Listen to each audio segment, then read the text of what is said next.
as somebody as an advocate, I always felt I could do more from the outside, right? Push from the outside, build momentum, build community, be an expert Sure. in my one area, right? Mhm. But as roadblock after roadblock kept happening, it was like, okay, now we need to do what New Mexico did to get their constitutional amendment passed. We need to replace the people who are in our way. How do you grocery shop? How do you grocery? How do you grocery? Do you shop on a mission or you wander and wait for inspiration to strike? That's our audio sorbet. You wait for St. Kroger to bless you with ideas. And that's what I do, and I'm still waiting for his lightning to come and give me an idea. Well, they're probably going to get bought out by another company, so you got to wait. I'd have to wait. And then we'll wrap up the show as we always do with This Shouldn't Be a Thing. Today it is the Let Me Out edition. It's pretty self-explanatory. Stay tuned for that. Right now, we are joined by our friend and frequent guest on our program and a newly announced state Senate candidate. Corrine Hendrickson is our guest. Good morning, Corrine. Thank you so much for joining us. How are you? Good morning. It's always great to be on your show. And I'm going to answer your last question. I don't know how I'm going to grocery shop now because I no longer am shopping for 8 children. And my oldest is now in college. So I haven't been there in like a month. It's super weird. So it's got to be weird. It's got to be really weird.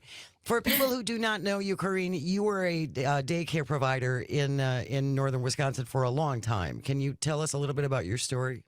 Yeah, so I was actually southern Wisconsin, New Glarus. And so I'm a family child care professional for 18 years. I became a strong advocate for kids with disabilities about 13 years ago because over the years, I've had around 70 children enrolled, which again, family child care is smaller. And a lot of those kids stayed with me from birth until 5 or 6. But of those 70-ish kids, 17 had special needs diagnosis. Either I helped them go through the process, or I helped them get services, or I started advocating because I had a little girl who she's 12 now, and she was here on my last day this summer. And she, really helped me understand that our state does not have the services that are required, and taught me how to learn the process, how to advocate, how to stand up for these kids and, ourselves as the teachers. And 5 years ago, started Wisconsin Early Childhood Action Needed to really make a statewide grassroots group. We're up to around 2,000 people, parents, providers, community members, business owners. And again, this summer, we tried for the 3rd time to get that budget to include childcare funding. And again, we were blocked.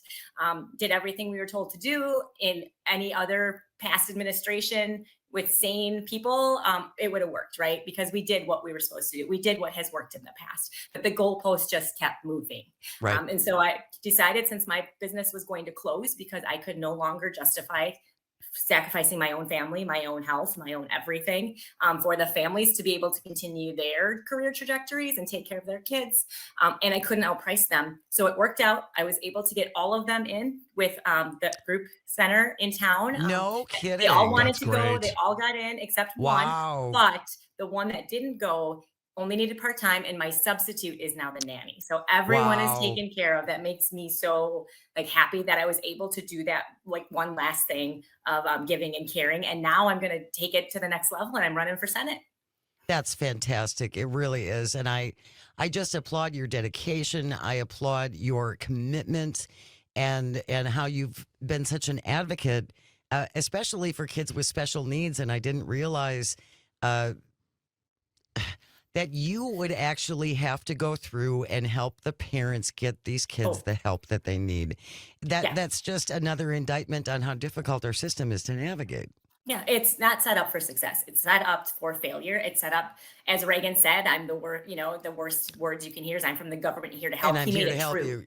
Right. And that wasn't true before. But when you take the funding and you cut it and you disable things and you dismantle things and then they don't work, then you can say, oh, it doesn't work. We should privatize it. And that's exactly why we're here today, where we are as individuals trying to do whatever we can to help, but we don't have enough energy and time. And it shouldn't be this way, and it shouldn't be this hard. And we need people like myself who understand that and who are willing to fight, willing to connect, willing to get out in the community and talk to people about what it is that they need and how I can help. I think that's interesting too. That I remember that line from when I was a little kid, because it was spoken throughout the household of I'm from the government, I'm here to help. But it's now just I'm from the government, I won't even try to help you. I won't even attempt to help you, and I will vilify you for asking for help. And I want to go back to something we talked about a couple months ago when the budget actually passed. Because and I'm going to fully admit, Corrine, to you and to all of our listeners, when the budget passed and we were given this notion that Governor Evers is signing it at 1:30 in the morning, and State Senator Dianne Hasselbein walked in and said, we need to get something done. There was a good feeling there. Unfortunately, we found out like a day later that a lot of people were unhappy, including yourself, because some people could walk away saying, well, Corrine, you got a lot of money. Why aren't you just happy about that? That's something. But tell us why that wasn't enough. So yeah, something is why we're here where we are today. We celebrate crumbs and it needs to stop. The something that we got was 11 months of 20% less payment per month, ends in June. We're calling it a plank in a pond, not a bridge, because it's a bridge to nowhere. There's nothing on the other side. And the exchange, the compromise for us to get this funding for childcare was that 16 and 17-year-olds are now allowed to be an assistant teacher in a classroom with toddlers, because yes, work release and apprenticeships exist. It's not just after school, before school, and 7 toddlers to 1 adult. So in some of those classrooms, you're looking at an 18-year-old, a 16-year-old, and 14 toddlers. That is never okay. We have fought for years and put ourselves in front of these kids and our financial well-being to make sure that they are in good, high quality, safe environments. This does the exact opposite. And again, I understand and can accept that this was probably the best they could do for funding. I cannot accept that you're going to pretend it was a good thing, because it wasn't. And so few people trust their elected representatives because they see the press release that says this will reduce out-of-pocket costs for parents. And then all of a sudden now their childcare providers like, I'm closing. I'm raising my rates $50 a week. And they're like, well, you just got all this money. We're like, no, we got 110 out of 480 million. The 330 million was out of a $1 billion ask. Right. So, again, I don't understand why we couldn't just be truthful. Brooke introduced me yesterday, and it was amazing. I did not know she was going to do that. And so she said, I really want people to understand that Corrine has integrity and that she will fight. And right is right, wrong is wrong. And I just about lost it. I'm going to lose it again because it was, it is true, because that's the way I try to live my life. And for somebody else to see that and appreciate that and verbalize that to other people was just amazing. If you're just joining us, Corrine Hendrickson is our guest. She's a former daycare provider in New Glarus and had to close her longstanding daycare business last year, and now has decided to run for state senate up against Howard Markline. Corrine, I want to go back to something that you had mentioned to us a couple of months ago when you were on the show, and you had an opportunity to be face-to-face with one of our lawmakers who had an interesting response on how to solve our childcare crisis. I remember when you told me that I had to wait 20 minutes to pick my jaw up off of the table. If you want to see it, go to Instagram. The video is one of the most popular ones. It's famous now. It's still going viral. It is still going. But can you share what happened in that particular instance for people who may have missed it the first time? Yep. So Senator Ron Johnson, and he's not the only one. There were some state senators here that had said that to some other childcare providers, the same type of message. They're no longer in power. But basically, weird. But basically, I went in there with a bunch of other small business owners, and we were talking about ways that the government could do better supporting our workers, and then myself also as a childcare provider, making sure that my business is stable and is able to be accessible to parents. And he said an elegant solution was for moms like me to stay home. And the implication was it was for free, because I said for free. And he did not respond and tried changing the subject. And to me, when you don't have a reason to respond, that's exactly, I'm right.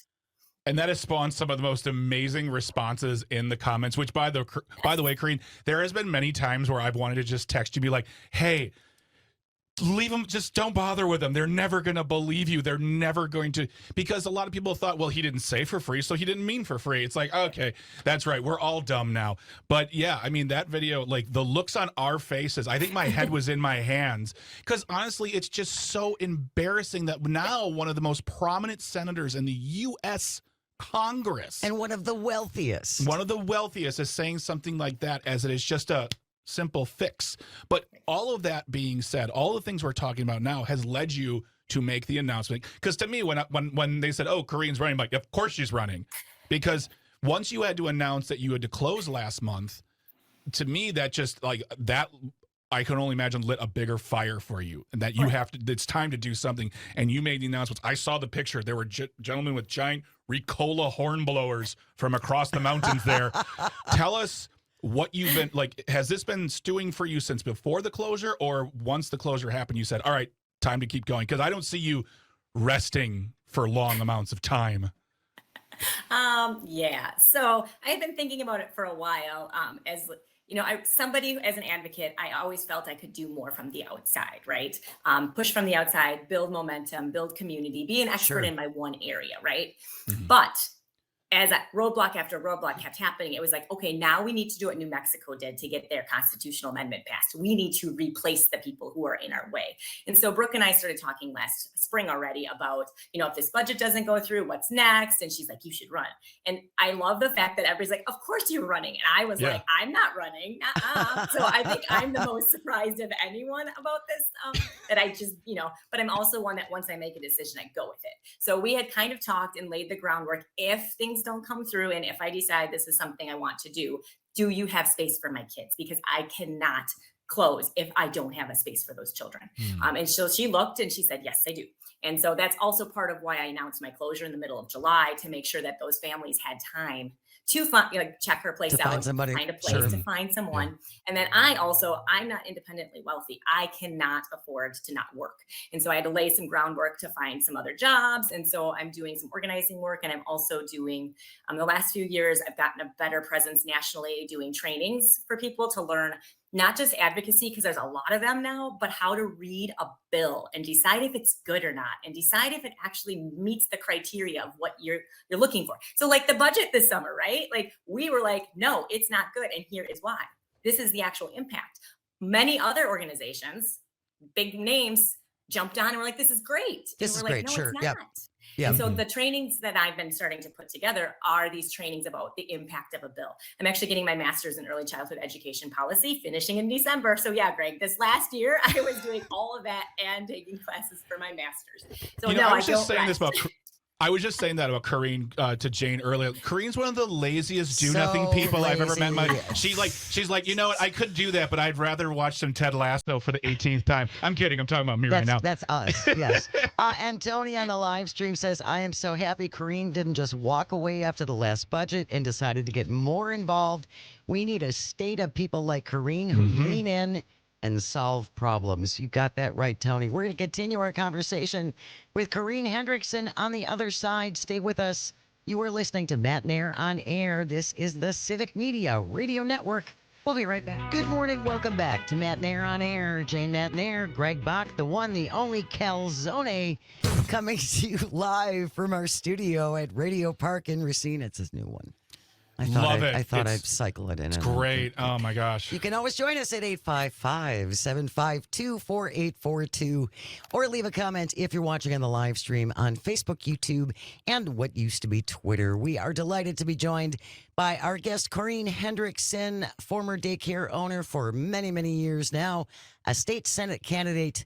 And you can check it out at Corrine417.com. We will include all of her stuff, all the contact information in our show notes at civicmedia.us. And something, Corrine, you shared in the chat on the break here. You said, so back to not resting. You closed your business on Friday, October 29th, then filed on Tuesday, September 2nd. Because the first was a holiday, you would have done it on the first because that's you. And you have more energy than you did since you don't have 50 hours of working with kids behind you, so you have the energy to run. So the question I have for you is, Corrine, we know you as the childcare expert on the show. We have you talking about this issue at great lengths in great detail. But on that campaign trail, there are going to be other things you need to talk about, answer questions, and compose your platform for people to vote for you. What are you going to be talking about besides childcare to really get at the conversation of what the voters are looking for in your district? Yep. So yes, both yesterday at my launch party at Toffler's with the Jimmies, that was fun. We had music, and Wednesday, and Elkhorns at both. They're called Elkhorns, by the way.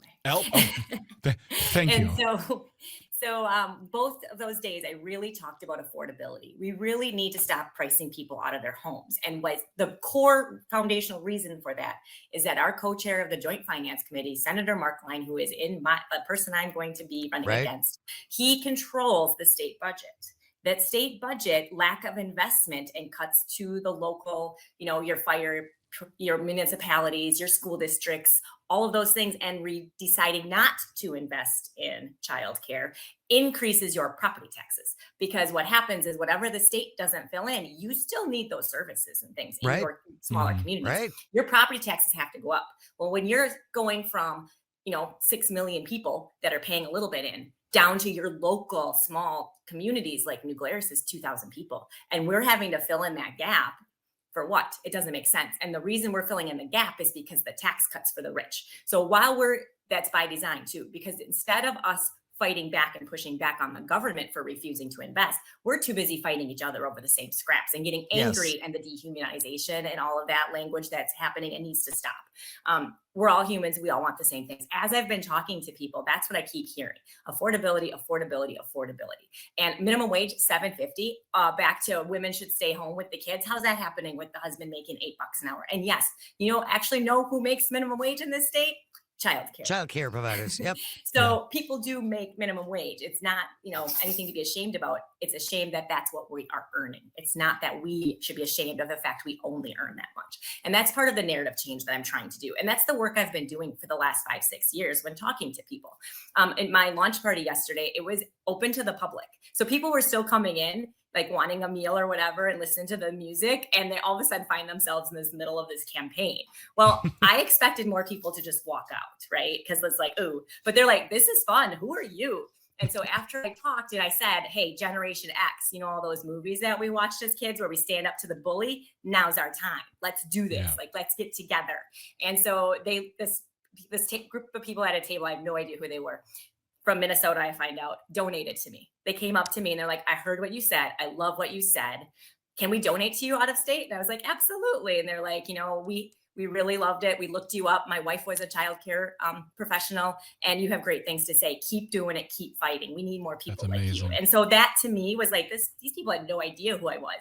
And that resonated.